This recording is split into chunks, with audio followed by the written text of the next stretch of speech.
Hey guys, welcome to this video. In this video, we want to find the value of this expression 6 minus 6 then times 6 minus 6. Are you ready to solve? Let's go ahead and get started. 6 minus 6 gives us 0. And again here we have 6 minus 6.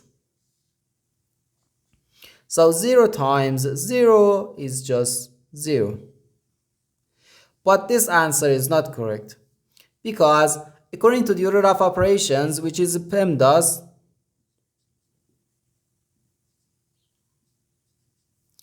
P stands for parentheses, E stands for exponents, M and D stands for multiplication and division, and A and S stands for addition and subtraction.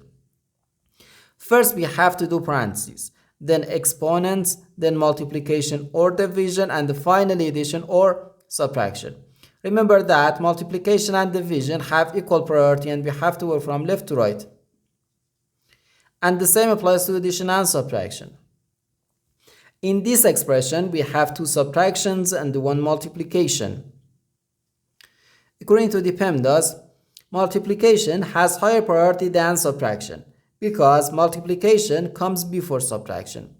And when we have more than one subtraction in an expression, we have to work from left to right. So therefore, first we have to do this multiplication, then this subtraction, and finally this subtraction.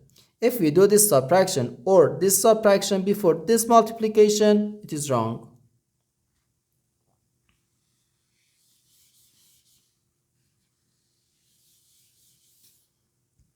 So first we have to do this multiplication. 6 times 6 equals 36. So we have 6 minus 36 minus 6. Now we have to do this subtraction. 6 minus 36 gives us negative 30. So we have negative 30 minus 6, which equals negative 36. And this is our final answer to this problem. The correct answer is negative 36.